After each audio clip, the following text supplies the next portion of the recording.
우리가 살아가고 있는 이 시대를 여러 가지로 나타낼 수가 있는데 이미 만연해진 사고방식 중에 하나가 바로 이 루키즘일 것입니다.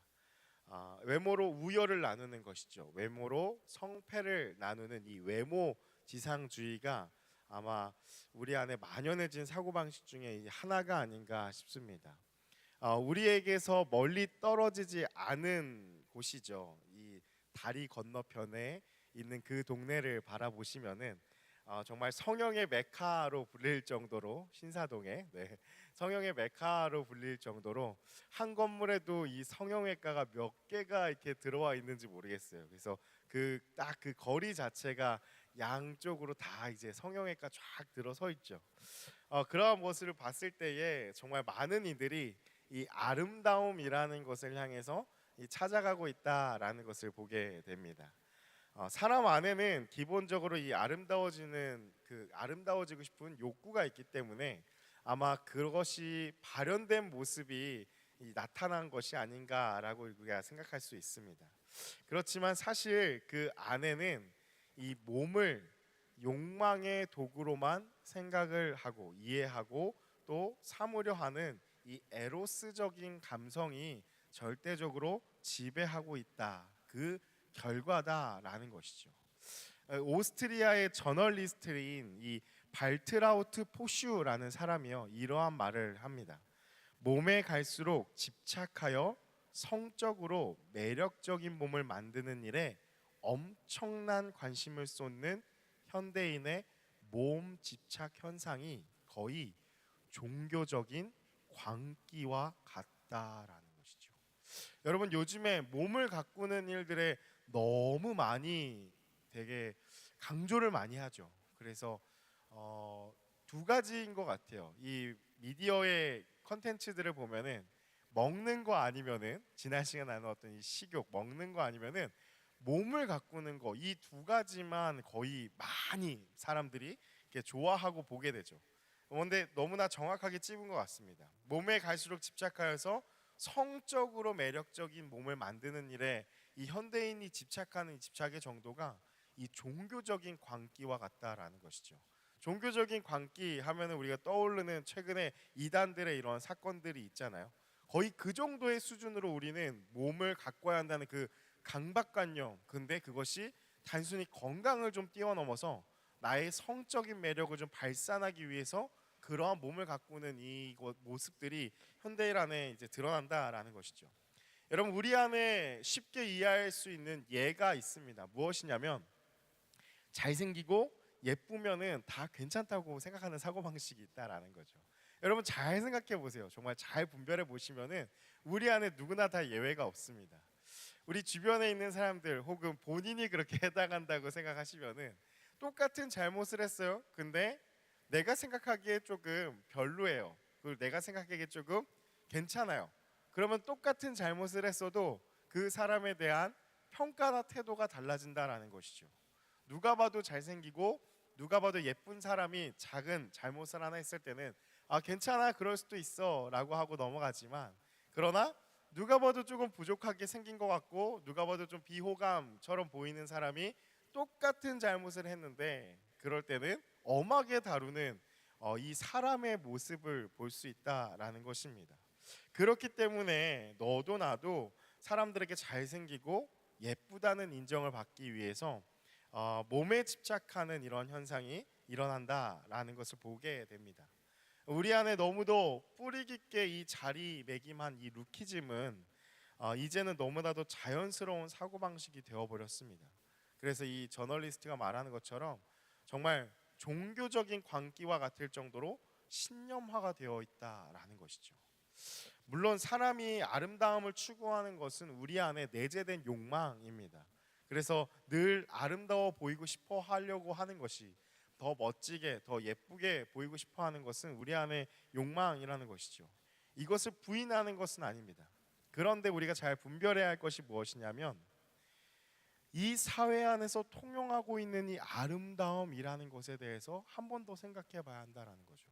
과연 그것이 하나님께서 우리를 지으시고 보시기에 좋았더라 하시는 이 하나님 관점에서의 아름다움과 우리가 지금 사회적으로 통용하고 있는 아름다움이라는 그 가치가 같은 관점으로 바라보고 있는 가치인지를 살펴봐야 한다라는 것이죠.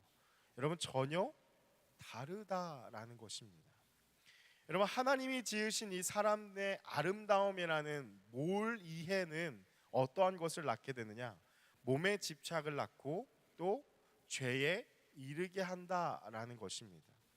계속해서 나누고 있는 죽음에 이르는 이 7가지 죄, 오늘은 정욕인데요. 바로 이 정욕이 이러한 죄입니다.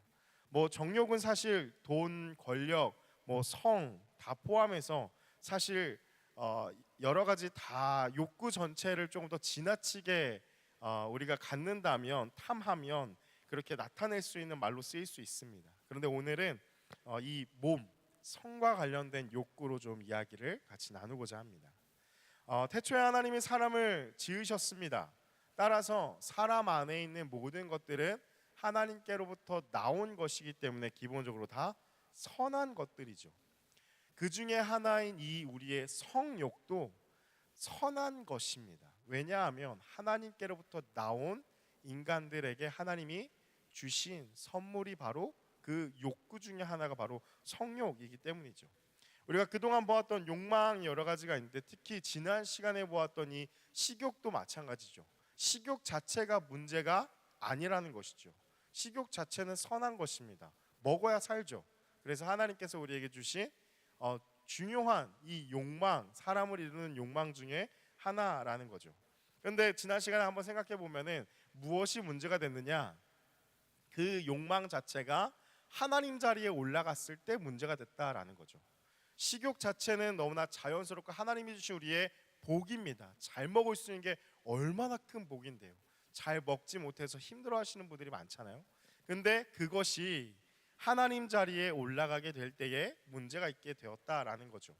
따라서 성욕도 마찬가지로 이 성욕 자체는 너무나 선하고 귀하고 아름다운 것인데, 이것이 하나님을 우선하게 될 때에, 그럴 때 오용이 일어나게 되고 문제가 생기게 된다라는 것입니다.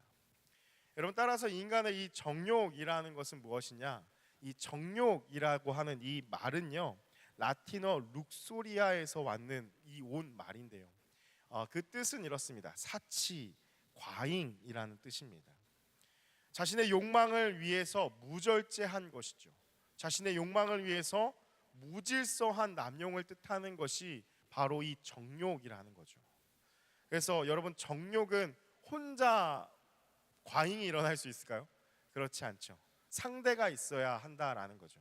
그럼 다시 말하면 이 정욕은 어떠한 죄, 어떠한 정욕의 정의는 무엇이냐? 정욕은 상대방을 존중하지 않는 성욕인 것입니다. 그래서 정욕은, 성욕의 오용이 바로 이 정욕이죠. 그래서 정욕은 무엇이냐? 상대방을 존중하지 않는, 나의 욕망을, 나의 욕구만, 나의 쾌락만을 채우려고 하는 그러한 성욕이 바로 이 정욕이라는 것입니다. 이 잘못된 것을 알기 위해서는 잘된 것이 무엇인지를 알아야 되죠. 정욕이 잘못된 것을 알기 위해서는 우리가 성욕에 대한 바른 이해, 다시 말하면 사랑에 대한 바른 이해가 좀 필요합니다. 여러분, 사랑의 시작은 하나님이십니다. 하나님이 사랑이시죠. 사랑 그 자체이세요. 그래서 하나님을 떠나서 사랑을 논할 수는 결코 없다라는 거예요. 왜냐하면 사랑이 하나님 자체이기 때문에. 그리고 하나님이 지으신 사람에게 하나님의 형상을 주셨고, 하나님께서는 사랑할 수 있는 법을, 사랑을 우리에게 알려주신 것이죠. 그래서 우리도 사랑하는 존재로 이렇게 지음받았고 서로 사랑하는 삶을 살아가는데, 하나님께서는 사람을 지으시고 그 혼자 있는 것이 토부하지 않다, 만족스럽지 않다, 좋지 않다라고 보시면서 돕는 배필을 지으셨습니다. 그리고 둘이 한 몸이 되게 하셨다라는 거죠. 그래서 남자와 여자가 만나서 부부 관계를 맺는 것, 그래서 평생을 나에게 허락하신 이 한 사람을 위해서 나의 돈과 나의 몸과 내 노력과 정성과 마음을 다 주는 것, 그것이 결혼이라고 하죠. 그렇게 이루는 이 가정은 누가 만드셨냐? 바로 하나님이 만드신 공동체다라는 것입니다. 여러분, 교회는, 그리스도의 몸된 교회는 예수 그리스도를 주로 고백하는 한 사람이 함께 모여서 이루어집니다. 그래서 오늘날에 많은 교회가 있죠. 사실 사람이 함께 모여서 만들어진 공동체가 교회의 모습 중에 하나, 세상의 많은 공동체는 말할 것도 없고, 그런데 핸드메이드인 갓이 있다면 그것이 바로 이 가정이라는 공동체라는 거죠. 남자와 여자가 하나 되게 하신 것, 이 결혼은 하나님이 직접 주권적으로 역사하신 그것이 바로 이 공동체 가정의 모습입니다. 이 하나님이 만드신 관계를 보니까 오늘 본문에서는 이렇게 이야기를 하죠. 창세기 2장 25절 말씀 우리 같이 함께 읽어보겠습니다. 시작. 아담과 부끄러워하지 아니하니라. 아멘. 여러분, 여기서 드러나는 이 사랑의 특징이 있습니다.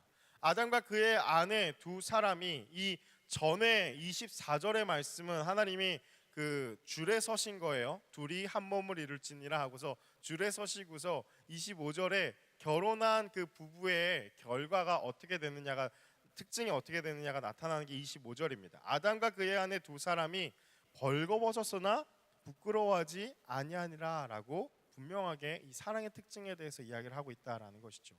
여러분, 이건 단순히 우리가 나체로 벌거벗었을 때 두 사람이 부끄럽지 않는다 뭐 이런 의미도 있지만, 사실 어떠한 의미가 있냐면 사랑에는 서로 숨김이 없다라는 것입니다.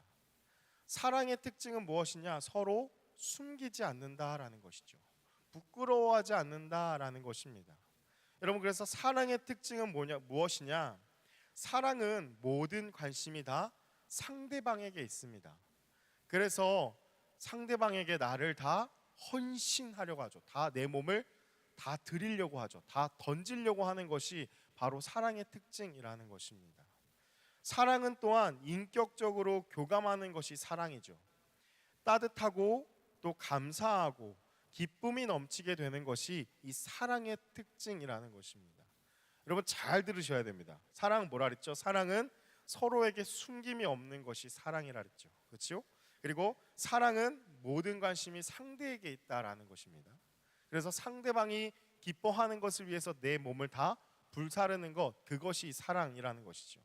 그래서 인격적으로 교감하는 것이 사랑이고, 따뜻한 것이 사랑이고, 사랑하는 사이 가운데는 불평불만이 아니라 감사함이 넘친다라는 거죠.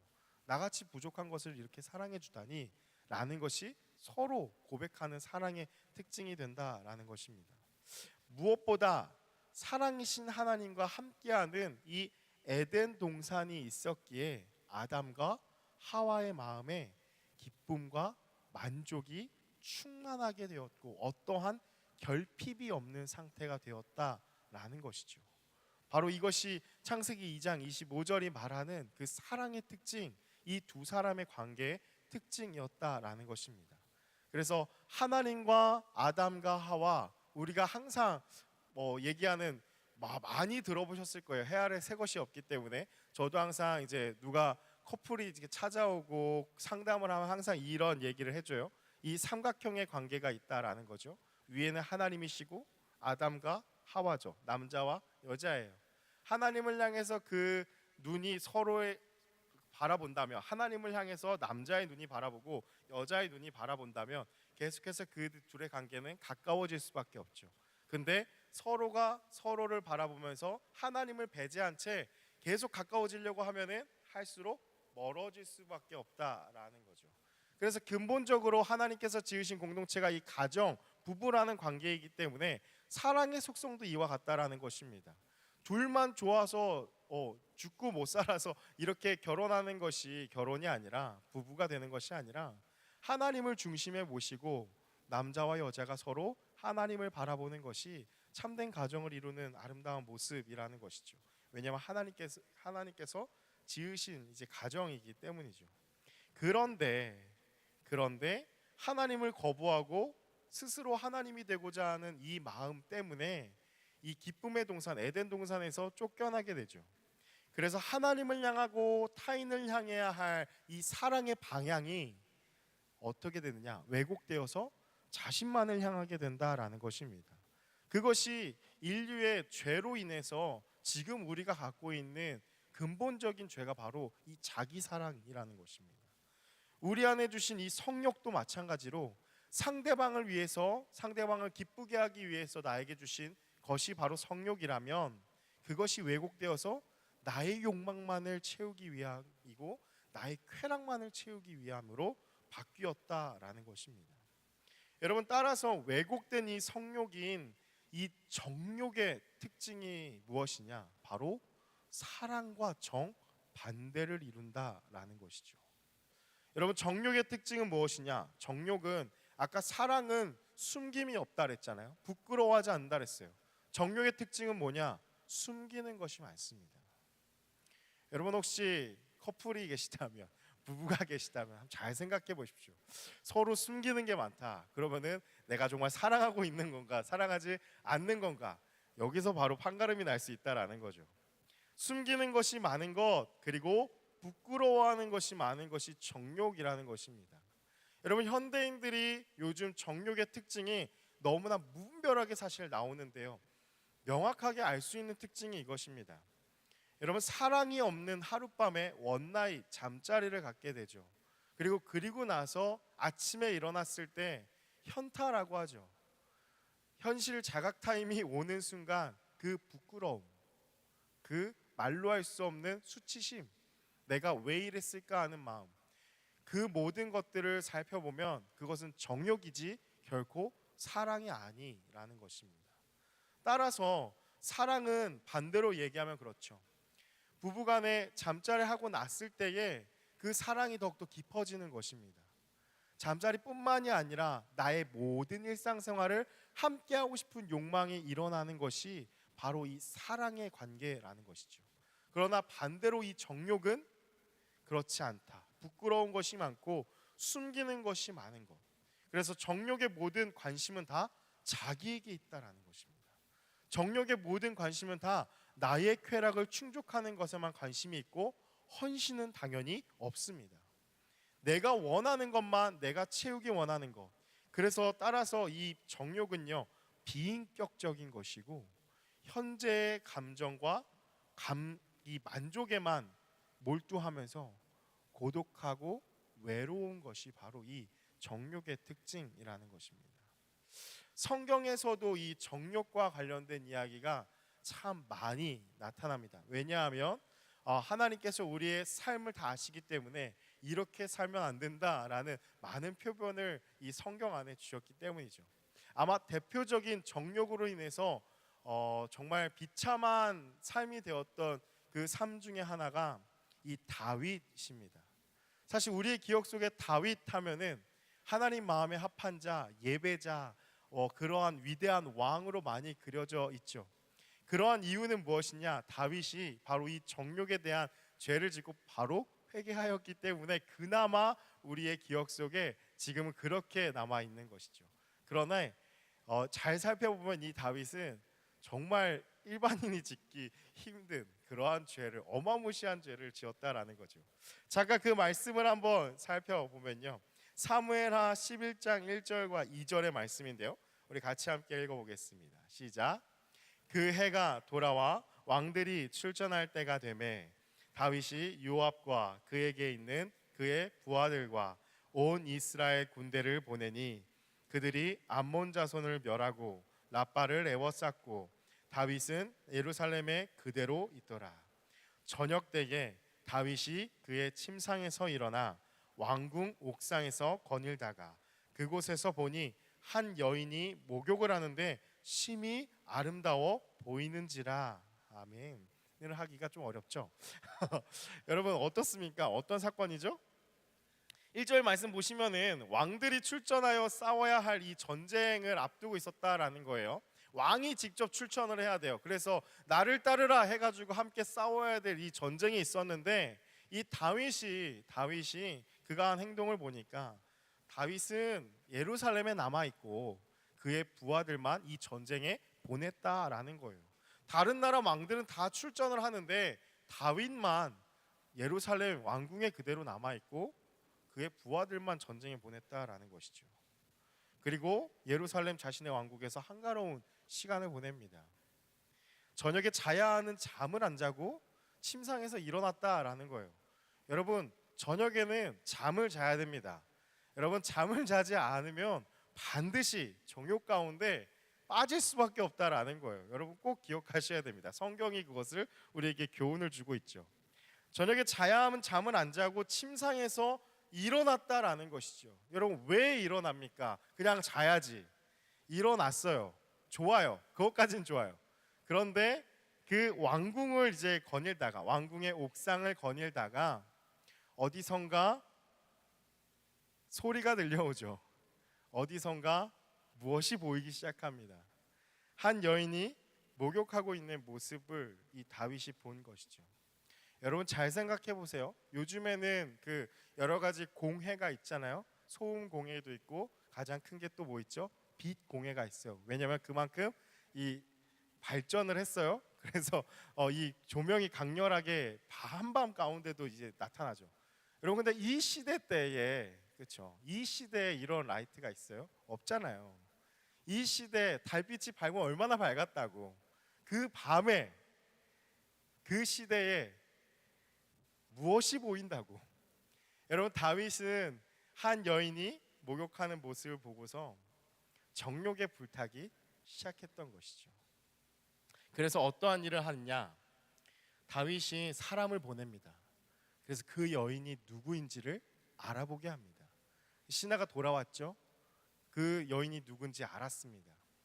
자신의 부하, 지금 전장에 나가 있는 자신의 부하인 이 우리아라고 하는 이러한 충성스러운 이 사람의 아내 바세바라고 하는 여인이다라는 보고를 들었죠. 그러면은 사실 왕이라면 여러분 정신 차려야죠. 유부녀잖아요. 유부녀가 목욕하는 모습을 보고서 정욕에 불탔으면 아차, 정신을 차려야죠. 그런데 정신을 못 차리죠. 다윗은 그녀를 부릅니다. 그리고 그녀와 동침을 합니다. 그리고 결국에 그녀에게 임신을 하게 되는, 임신을 시켜버리는 그러한 어마무시한 일을 저지른다라는 것이죠. 근데 이것으로 끝이냐? 그렇지 않죠. 임신 소식을 다윗이 들었겠죠. 다윗의 마음이 초조해지기 시작합니다. 다윗이 머리를 굴립니다. 그래서 머리를 굴려서 한 것이 전장에 있는 그 남편인 우리아를 부르는 것입니다. 그래서 우리아에게 막 칭찬을 하고 먹을 것을 줍니다. 아, 네가 수고가 많다. 네가 참 힘들고 어렵지. 그래, 너도 열심히 수고하고 힘들었으니까 집에 가서 맛있는 것도 먹고 좀 아내하고도 같이 즐거운 시간 보내면서 좀 쉬어라. 다윗의 마음 가운데는 나름 머리 굴린 것은 무엇이죠? 본 남편을 불러다가 같이 잠자리를 갖게 해서 그 애가 내 애가 아닌 것처럼 속이려고 아내와 동침하게 하려는 의도였죠. 그런데 우리의 충직한 이 부하인 우리아는 결코 들어가지 않습니다.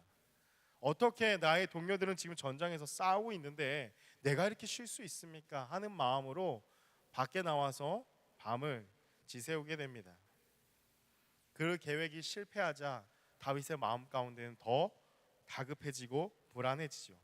그리고 결코 해서는 안 될 명령을 하게 됩니다. 서신을 씁니다. 그리고 군대 장관이 요압에게 우리아의 손에 그것을 들려서 전달하게 합니다. 그 편지의 내용은 이와 같습니다. 요압아, 이 우리아 이 사람 전장의 최전방에 배치해라. 무슨 말이죠? 총알바지로 그를 죽이라는 것입니다. 자신의 아이를 자신의 정욕에 휩쓸려서 잉태하고 그것을 무마시키려는 계획이 통하지 않자 다윗은 살인 교사를 지시하게 된다라는 거죠. 그리고 그곳에서 우리아는 죽게 됩니다. 다윗의 정욕에 불탄 그 마음 하나가 한 가정을 파탄내 버리는 결과로 나타났다라는 것이죠. 여러분, 이 다윗의 이야기 속에 바로 이 정욕의 위험성이 있습니다. 정욕은 탐식과 마찬가지로 어떤 결과값이 나타나기 전에는 감추어져 있고 사소하게 보일 수 있는 죄입니다. 우리가 중요하게 여기지 않는 이유는 내 안에만 꽁꽁 감춰져 어떤 폭력이나 전쟁과 같이 막 드러나는 많은 사람들에게 피해를 주지 않는다고 생각하기 때문에 이것은 사소한 죄야 라고 생각하기 쉽다라는 것입니다. 어쩌면 요즘과 같은 시대에 노출이 과한 옷을 입는 것도 개성이라고 보고 또 다양성이라고 표현하는 것, 그리고 남녀가 만나서 하룻밤을 즐기는 것이 대수롭지 않게 생각하는 이 시대 가운데 이 정욕이라는 죄를 언급하는 것이 좀 시대착오적이지 않나라는 생각이 들 수 있습니다. 여러분, 그러나 다윗이 범한 이 죄를 살펴보면 정욕은 결코 가볍게 생각할 수 있는 문제가 아니라는 것입니다. 왜 그렇습니까? 다윗이 범한 죄를 보면요, 잘 살펴보면은 처음에는요 이 10계명 중에 3계명을 어기게 되죠. 처음에는 무슨 계명이죠? 7계명, 간음하지 말라를 범하게 됩니다. 다른 마음을 품게 되는 거잖아요. 그렇죠? 그리고 알았어요. 그녀가 누구인지를 알았어요. 그리고 나서 알매도 불구하고 범했다라는 거죠. 10계명을 범했죠. 제 10계명. 누구든지 너의 이웃의 아내나 그의 소유 탐내지 말라라는 이 10계명을 어깁니다. 끝으로 그가 어긴 것은 무엇이죠? 6계명, 살인하지 말라. 다윗의 그 한순간에 정욕에 불타오르는 그 한순간에 10계명의 3계명이나 어기게 되는 그런 결과를 나타났다라는 것이죠. 왕들이 출전해야 할 전쟁에 나가지 않는 이 죄 무엇이었죠? 우리가 지난 시간에 보았던 나태라는 죄로부터 바로 이것이 시작되었다라는 것입니다. 나태가 무엇이죠? 있어야 될 자리에 해야 될 것을 하지 않는 것이 이 나태의 죄였죠. 이거부터 다윗도 시작된 거였어요. 그가 나가야 될, 왕들이 출전해야 될 그 전쟁에 나가지 않음으로부터 바로 이 죄의 사슬은 계속해서 다윗을 묶었다라는 것이죠. 다윗은 그나마 빨리 회개하여서 자신이 저지른 죄를 뉘우치면서 살아가서 그 뒤에는 특별히 다른 이슈들은 없었습니다. 그런데 그것에 대해서 그것에 대한 책임을 하나님께서는 엄중히 물으셨습니다. 다윗이 저지른 그 극악무도한 죄로 인해서 그의 인생이 순탄하지는 못합니다. 그가 특별히 이슈가 되는 죄를 짓지는 않았죠. 왜냐하면 정신 차렸으니까요. 근데 그 죄로 인한 그 괴로움을 계속 당하게 된다라는 거죠. 여러분, 사무엘하 12장 11절과 12절의 말씀인데요, 한번 같이 함께 읽어보겠습니다. 시작. 여호와께서 또 이와 같이 이르시되 보라, 내가 너와 내 집에 재앙을 일으키고 내가 내 눈앞에서 내 아내를 빼앗아 내 이웃들에게 주리니 그 사람들이 내 아내들과 더불어 백주에 동침하리라. 너는 은밀히 행하였으나 나는 온 이스라엘 앞에서 백주에 이 일을 행하리라 하셨나이다 하니. 여러분, 나단 선지자를 통해서 하나님의 책망을 받는데요, 그 책망의 내용을 보니까 엄청 무서운 일이 일어나죠. 너와 내 집에 재앙을 일으키고 내가 내 눈앞에서 너의 아내를 빼앗아서, 다윗의 아내를 빼앗아서 이웃에게 준다고 하나님 말씀하시는 거예요. 그 사람들이 내 아내들과 너의 아내들과 더불어 백주에 대낮에 너의 아내와 동침하리라 라는 어마무시한 일을 하나님께서 말씀하시죠. 여러분, 실제로 다윗은 셋째 아들 압살롬에 의해서 반역이 일어났죠. 그리고 그 압살롬이 이 일을 행하게 됩니다. 압살롬이 사무엘하 16장을 보면은 압살롬이 말씀의 예언과 같이 대낮에 온 이스라엘 백성이 보는 앞에서 다윗의 후궁들과 동침하였더라라는 기록이 있습니다. 여러분, 잠언은 정욕에 빠진 자의 결말에 대해서 이렇게 이야기를 합니다. 잠언 6장 26절의 말씀인데요, 우리 같이 함께 읽어보겠습니다. 시작. 음녀로 말미암아 사람이 한 조각 떡만 남게 됨이며 음란한 여인은 귀한 생명을 사냥함이니라. 아멘. 여러분, 정욕에 사로잡히면 그의 결말이 어떻게 되느냐? 모든 것을 다 잃어버리게 된다라는 것입니다. 한 조각 떡만 남게 된다라는 거죠. 모든 것을 다 잃어버리게 됩니다. 가정이 깨어집니다. 본인과 공동체에 큰 피해를 끼치게 된다라는 것입니다. 그 결과는 무엇이냐? 비참함, 처참함만이 바로 정욕이 낳는 결과라는 것입니다. 사랑하는 여러분, 정욕의 결과는 정말 처참합니다. 내 안에 작은 것이라고 여길 수 없습니다. 정욕은요 또한 누구도 피해갈 수 없는 죄이죠. 예외가 없습니다. 난 결혼했으니까 괜찮을 거야. 나는 사랑하는 여인이 있으니까, 연인들끼리는 그래도 사랑하니까 괜찮겠지? 여러분, 결코 그렇지 않습니다. 어떤 관계이든지, 심지어는 부부관계 안에서도 이 정욕의 죄에 사로잡히게 됐을 때 문제가 된다라는 것입니다. 여러분, 왜 그렇습니까? 정욕은 단순히 성욕이 넘치는 것, 과욕이 아니라 바로 자기 만족을 위해서 상대를 착취하는 것, 인격적으로 사귀지 않는 그러한 모습이기 때문이죠. 무엇보다 이 정욕은 그 관계 안에서 하나님보다 이 성욕을 더 중요하게 여기는 것이기 때문에 이 정욕이 악하다라는 것입니다. 우리가 기억해야 할 것은 정욕으로 인한 다윗의 모습을 하나님께서는 어떻게 평가하시는가입니다. 여러분, 사무엘하 11장 27절 마지막 절에 이 다윗이 벌린 일들에 대해서 하나님이 이렇게 한마디로 표현을 하십니다. 다윗이 행한 그 일이 여호와 보시기에 악하였더라라고 그 다윗의 모든 행동을 평가하고 있다라는 것이죠. 사랑하는 여러분, 우리가 속지 말아야 할 것이 바로 여기에 있는데요. 여러분, 지금 우리가 삼고 있는 이 성욕의 기준이 무엇입니까? 여러분은 어디에 성욕의 기준을 두고 계십니까? 미디어에서 보여지는 것들 혹은 친구들과 이야기하는 것들로 성욕의 기준을 삼고 있지는 않냐라는 것이죠. 이 정도는 괜찮아 하는 기준을 여러분 누가 정하고 있냐라는 거예요. 사회적인 통념상 요즘에는 다 이러니까 이 정도는 괜찮겠지 하는 것들이 다 세상에서 사람들이 살아가는 모습대로 그것이 나의 기준이 되어서 살아가고 있지는 않냐라는 것이죠. 여러분, 그 기준이 정욕으로 인하여 점점 타협하게 되면서 조금만 더 하게 되진 않습니까? 우리가 기억해야 할 것은 여러분, 이 시대에 다 괜찮다 하는 것들 중에 하나님 보시기에는 악하다 말씀하시는 것이 있다라는 것입니다. 그리고 하나님께서는 이 악한 것에 대해서 결코 그냥 넘어가지 않으신다는 것이죠. 그렇다면 끝으로 이렇게 강력한 정욕을 어떻게 우리가 이겨낼 수 있는가? 두 가지를 같이 보려고 하는데요. 먼저 예수님이 이렇게 말씀하신 말씀을 함께 보기 원합니다. 마태복음 5장 28절인데요. 우리 같이 함께 읽어보겠습니다. 시작. 나는 너희에게 이르노니 음욕을 품고 여자를 보는 자마다 마음에 이미 간음하였느니라. 여러분, 많이 들어보신 말씀이죠.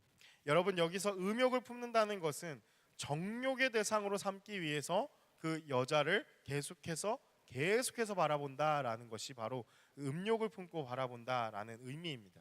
그래서 지나가다가 어쩌다 한 번 본 것, 이런 의미가 아니라요, 한 사람을 정욕의 대상으로 마음 가운데 품고 계속해서 그 사람을 묵상하는 것이죠. 넘지 말아야 될 선을 계속해서 묵상하는 것이죠. 그렇게 해서 넘어가는 것, 그것이 정욕의 발단이라는 것입니다. 다윗도 그랬다라는 거예요. 한 여인이 목욕하는 모습을 보면서 그냥 지나갔으면 됐어요. 근데 다윗이 표현하고 있는 게 뭐였죠? 심히 아름다운지라 라고 표현했다라는 거죠. 목욕을 하고 있으면 목욕하네? 빨리 도망갔어야 되는데 계속해서 바라보고 묵상하고 아름답다라고 생각한 것이죠. 여러분, 그런 의미가 바로 이 마태복음 5장에서 예수님이 말씀하시는 의미입니다. 여기서 볼 수 있는 것은 무엇이냐? 정욕이 우리 마음 가운데서 누구나 다 일어난다라는 거예요. 그것을 제어하는가 제어하지 못하는가, 여기서 판가름이 난다라는 거죠. 여러분, 그 힘은 강력합니다. 그러나 그 생각을 내가 계속 붙잡고 있느냐 붙잡지 않느냐, 거기서부터는 우리의 의지가 달린 문제입니다. 누구나 다 지나가면서 많은 것들을 볼 수 있습니다. 그런데 그 생각이 나를 사로잡게 하느냐 사로잡지 않게 하느냐는 나의 의지의 문제라는 것이죠. 그래서 정욕을 이기기 위한 해결 방안 이 첫 번째는 무엇이냐? 바로 피하라라는 것입니다. 죄를 결코 가볍게 보아서는 안 됩니다. 여러분, 우리 마귀는요 호시탐탐 우리를 하나님에게서 멀어지게 만듭니다. 그래서 정욕을 제어하기는 우리가 불가능합니다. 그렇다면 우리가 할 수 있는 것은 무엇이냐? 순간적으로 우리 마음에 왜곡된 생각이 들어올 수 있지만 그 이후에 그것을 붙잡고 묵상하고 실행에 옮기는 것은 나의 의지로 내릴 수 있는 결정이기 때문에 그 자리에서 피하라라는 것이죠. 두 번째는 무엇이냐? 하나님으로 충만하라입니다. 같이 한번 따라서 고백해 볼까요? 하나님으로 충만하라. 여러분, 충만이 무슨 의미죠? 충만은 여러분 어떤 것이 흘러서 차고 넘치는 것이 충만입니다.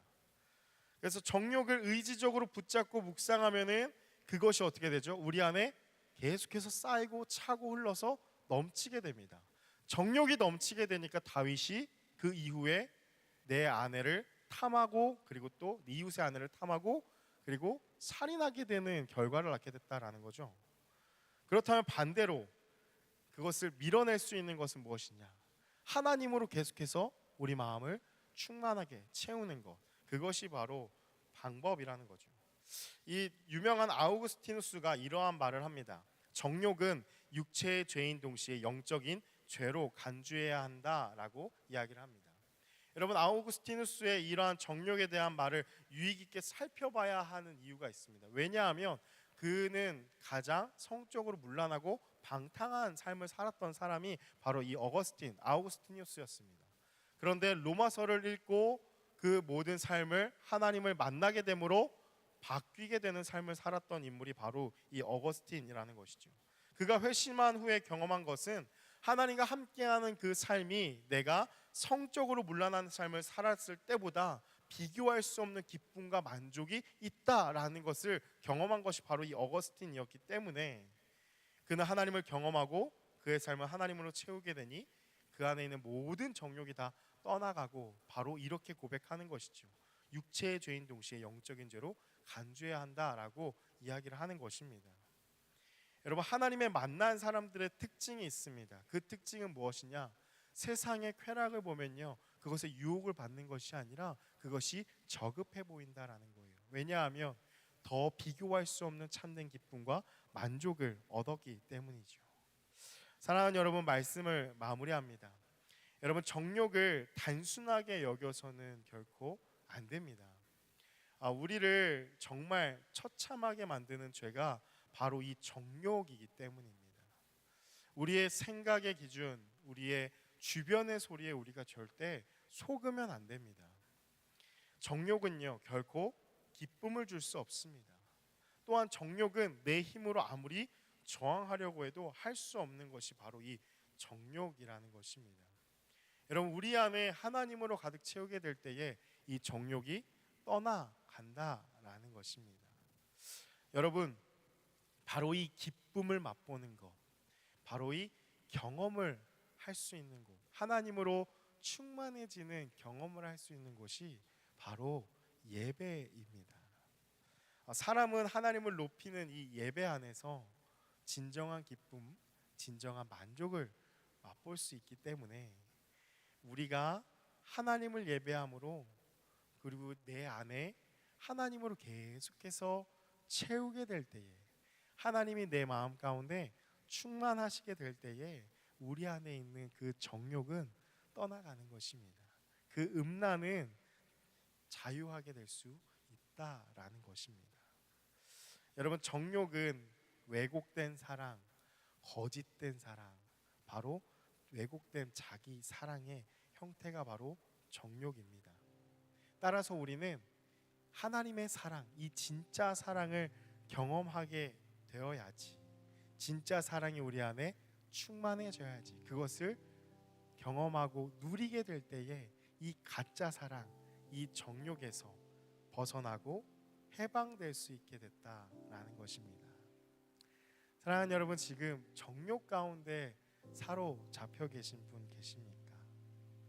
사실 이거는 식욕과 같이 누군가는 알지 못하고 나만 아는 그러한 죄, 사소한 죄로 여길 수 있기 때문에 아마 스스로가 아실 것입니다. 여러분, 성욕은 우리에게 하나님이 주신 너무나 귀하고 선한 아름다운 것입니다. 그러나 이것이 나의 쾌락을 위해서, 나의 만족을 위해서 자꾸 그것을 충족하려고 한다면 그것은 정욕인 것이고 그거의 파괴력은 어마무시하다라는 것을 오늘 말씀 가운데 보았죠. 혹시 우리 가운데 그 정욕으로 인하여서 고민하고 계신 분이 있으시다면 여러분, 그것을 벗어날 수 있는 방법은 정말 단 한 가지밖에 없습니다. 바로 하나님을 만나는 예배에 여러분 목숨을 거셔야 됩니다. 여러분, 주일에 한 번 예배 드리는 것으로 정욕을 쫓아보낼 수 있을까요? 결코 그렇지 않습니다. 여러분, 더 힘들다면 더 하나님 앞에 무릎 꿇고 나가셔야 됩니다.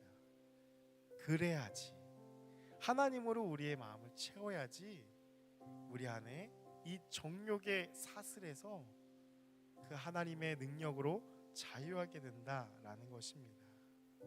우리 안에 하나님을 가득 채움으로 모든 음란, 정욕을 떠나보내며 참된 기쁨을 누릴 수 있는 우리 모두가 되기를 소망합니다.